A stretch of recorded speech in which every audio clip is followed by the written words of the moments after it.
ជំរាបសួរប្រិយមិត្តទាំងអស់គ្នាត្រាំសូមចូលខ្លួនដោះស្រាយចំនួនឥណ្ឌាប៉ាគីស្ថានបងប្អូនដឹងថាត្រាំធ្លាប់បានសន្យាថាបញ្ចប់សង្គ្រាមអ៊ុយក្រែនហើយនិងរុស្ស៊ីបន្ទាប់ពីគាត់ឡើងកាន់តំណែងជាប្រធានាធិបតីអាណត្តិទី2ឥឡូវនេះមិនទាន់ដោះស្រាយរួចផងឥឡូវគាត់សូមចូលខ្លួនដោះស្រាយចំនួនប៉ាគីស្ថានទៀតបងប្អូនតែយើងចាំមើលលទ្ធផលយ៉ាងម៉េចដែរត្រាំបានតែមាត់ឬមួយក៏យ៉ាងម៉េចព្រោះថាជាកន្លងទៅយើងឃើញថាត្រាំថាហើយมันអាចធ្វើបាននោះទេឥឡូវនេះត្រាំសូមចូលខ្លួនដោះស្រាយចំនួនឥណ្ឌាប៉ាគីស្ថានម្ដងចំពេលចំនួនឥណ្ឌាប៉ាគីស្ថានកំពុងក្តៅកគុកប្រធានាធិបតីអាមេរិកដូណាល់ត្រាំបានបង្ហាញក្តីបារម្ភនិងអំពាវនាវឲ្យភាគីទាំងពីរបន្ធូរបន្ថយភាពតានតឹងហើយសូមចូលខ្លួនដោះស្រាយបញ្ហានេះតាមការចុះផ្សាយរបស់ CNBC News នៅថ្ងៃប្រហ័សទី8ខែឧសភាឆ្នាំ2025លោកត្រាំបានថ្លែងចេញពីការិយាល័យរៀងពងក្រពើថាវាពិតជាអាក្រក់ណាស់ខ្ញុំមិនកាន់ជើងខាងណាទេខ្ញុំស្គាល់ភាគីទាំងពីរនេះច្បាស់ណាស់ហើយខ្ញុំចង់ឃើញពួកគេធ្វើការជាមួយគ្នាខ្ញុំចង់ឃើញពួកគេឈប់ហើយសង្ឃឹមថាពួកគេអាចបញ្ឈប់វាបានឥឡូវនេះប្រសិនបើខ្ញុំអាចជួយបានខ្ញុំនឹងចូលទៅជួយឥណ្ឌានិងប៉ាគីស្ថានត្រូវតែធ្វើការដើម្បីបញ្ចប់វិបត្តិនេះដោយសន្តិវិធីទន្ទឹមនឹងនេះក្រសួងការបរទេសអាមេរិកក៏ចេញសេចក្តីថ្លែងការណ៍ដែរថាទីក្រុងវ៉ាស៊ីនតោនកំពុងតាមដានសកម្មភាពយ៉ាងយកចិត្តទុកដាក់ហើយជំរុញឲ្យភាគីទាំងពីរធ្វើការឆ្ពោះទៅរកសន្តិភាពយូរអង្វែងសំណើរបស់អាមេរិកកើតឡើងស្របពេលទីក្រុង New Delhi និងអ៊ីស្លាមាបាតកំពុងប្រឈមមុខដាក់គ្នាក្នុងកម្រិតធ្ងន់ធ្ងរបំផុតចាប់តាំងពីឥណ្ឌាបើកប្រតិបត្តិការស៊ីនដូវាប្រហារឆ្លងដែនចូលទឹកដីប៉ាគីស្ថានដើម្បីឆ្លើយតបទៅនឹងអំពើភេរវកម្មនៅកាស្មៀរដែលឆក់យកជីវិតទេសចរ26នាក់ប្រតិបត្តិការស៊ីនដូត្រូវឥណ្ឌាអះអាងថាកំណត់គោលដៅលើជំរំភេរវកម្មនៅចំនួនទីតាំង9ដែលជាកន្លែងសម្រាប់ជនស៊ីវិល31នាក់ទៅវិញនៅក្នុងទឹកដីកាស្មៀរខាងប៉ាគីស្ថានហើយក្នុងនោះក៏រួមមានទាំងកុមារផងដែរទង្វើនេះធ្វើឲ្យប៉ាគីស្ថាននៅមិនសុខឡើយដោយលោកនាយករដ្ឋមន្ត្រីស៊ីបេសាវីសបានបដិញ្ញាឆ្លើយតបផ្ដាំទៅឥណ្ឌាឲ្យត្រៀមខ្លួនទទួលការសងសឹកជាមួយកម្លាំងខ្លាំងក្លាដ៏អស្ចារ្យទៅវិញការិយាល័យរបស់លោកបានចេញសេចក្តីថ្លែងការណ៍មួយថាស្របតាមមាត្រា51នៃធម្មនុញ្ញអង្គការសហប្រជាជាតិប៉ាគីស្ថានសូមរក្សាសិទ្ធិក្នុងការឆ្លើយតបដើម្បីការពារខ្លួនក្នុងពេលទីកន្លែងនិងរបៀបដែលខ្លួននឹងសម្រេចចិត្តដើម្បីសងសឹកចំពោះការបាត់បង់ជីវិតជនប៉ាគីស្ថានស្លូតត្រង់និងការរំលោភលើអធិបតេយ្យភាពរបស់ខ្លួនកងកម្លាំងប្រដាប់អាវុធនៃប្រទេសប៉ាគីស្ថានត្រូវបានអនុញ្ញាតឲ្យធ្វើសកម្មភាពឆ្លើយតបទៅវិញហើយ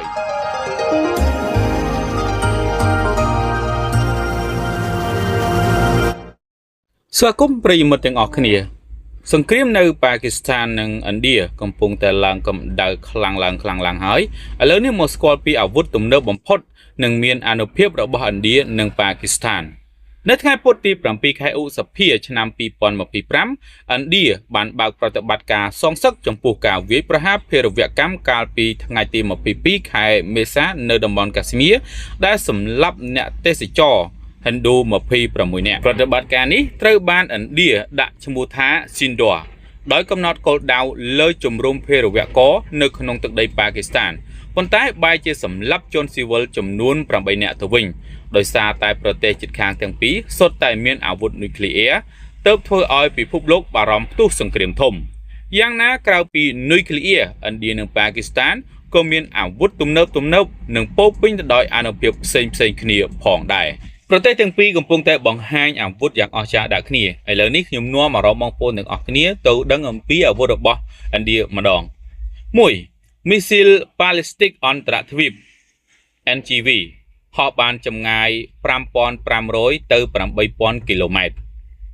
ហើយមានសមត្ថភាពបំពាក់ក្បាលនុយក្លេអ៊ែរដែលអាចវាយប្រហារគ្រប់កន្លែងនៅប្រទេសចិននិងទ្វីបអឺរ៉ុបព្រមទាំងផ្នែកខ្លះនៃទ្វីបអាហ្វ្រិកទៀតផង2នាវាមុជទឹក SSBN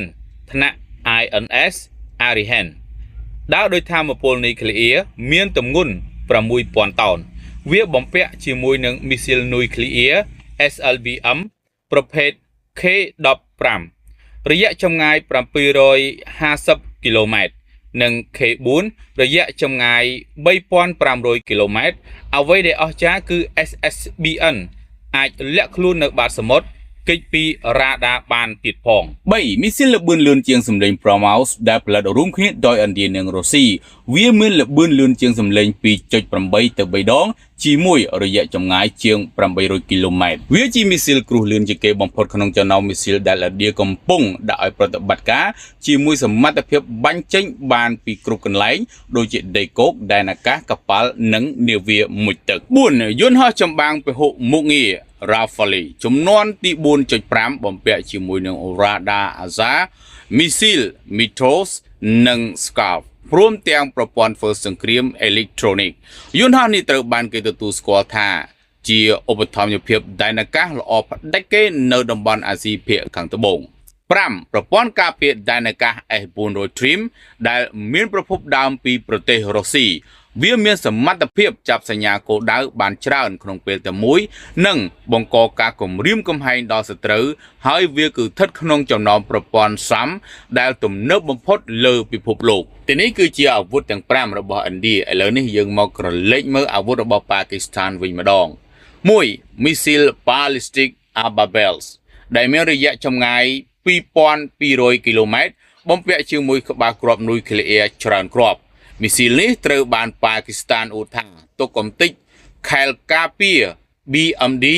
និង S400 របស់ឥណ្ឌា2មីស៊ីល Cruise Babu ដែលមានសមត្ថភាពបាញ់ចេញពីនាវាមុជទឹកវាហោះបានចម្ងាយពី450ទៅ700 គីឡូម៉ែត្របំពាក់ជាមួយក្បាលគ្រាប់នុយក្លេអ៊ែរ3មីស៊ីលបាញ់ពីអាកាស Ra-2 ដែលមានសមត្ថភាពហោះបាន600 គីឡូម៉ែត្របំពាក់ជាមួយយន្តហោះ Mark 3និង V និង GF-17 វាអាចបំពាក់ជាមួយនុយក្លេអ៊ែរបានហើយវាយប្រហារចំគោលដៅច្បាស់និងចូលជ្រៅក្នុងទឹកដីសត្រូវបានទៀតផង4យន្តហោះចម្បាំងពហុមុខងារ JF-17 Thunder Block 3ដែលសហការផលិតជាមួយប្រទេសចិនវាភ្ជាប់ជាមួយ Radar Aza និងមីស៊ីល PL-15 មានរយៈចម្ងាយ200 គីឡូម៉ែត្រយន្តហោះនេះត្រូវគេឲ្យឈ្មោះថាស្ដេចលើអាកាសដោយសារតែភាពខ្លាំងរបស់វា5ប្រព័ន្ធបាញ់រ៉ុកែត Fatah 2ដែលមានរយៈចម្ងាយ120 គីឡូម៉ែត្រភ្ជាប់ជាមួយ GPS និង Intertel វាអាចជួយប្រយុទ្ធនៅក្នុងសមរភូមិនិងអាចដាក់ពង្រាយល្បឿនដ៏លឿន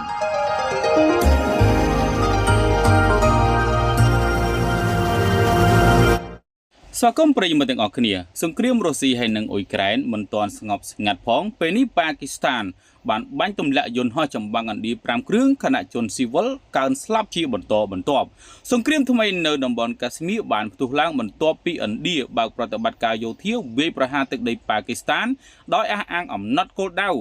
លើជំរុំភារវករប៉ុន្តែបានសម្លាប់ជនស៊ីវិលចំនួន8នាក់ហើយយ៉ាងណាប៉ាគីស្ថានក៏មិននៅស្ងៀមដែរចាប់វិធានការក្តៅបាញ់ទម្លាក់យន្តហោះចម្បាំងឥណ្ឌាចំនួន5គ្រឿងក្នុងនោះមានទាំងយន្តហោះ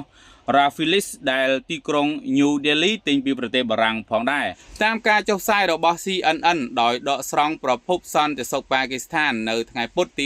7ខែឧសភាឆ្នាំ2025កងកម្លាំងទីក្រុងអ៊ីស្លាមាបាដបានបាញ់ទម្លាក់យន្តហោះចម្បាំងឥណ្ឌាចំនួន5គ្រឿងនិងដ្រូន1គ្រឿងអំឡុងការវាយប្រហារ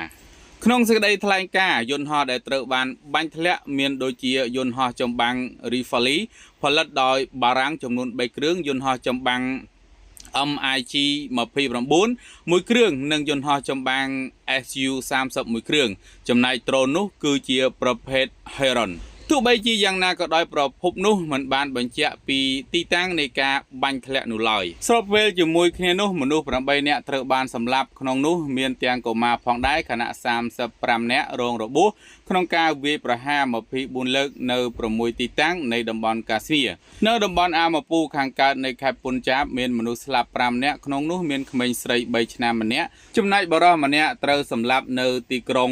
មូរូគីក្បែររដ្ឋធានីឡាហូរ៉េដោយឡែកនៅទីក្រុងហូឡៃនៃតំបន់កាស្មៀរខាងប៉ាគីស្ថានឯនោះវិញក្មេងស្រីអាយុ16ឆ្នាំម្នាក់និងមនុស្សម្នាក់ទៀតអាយុ18ឆ្នាំក៏ត្រូវបានសម្លាប់ដូចគ្នាផងដែរ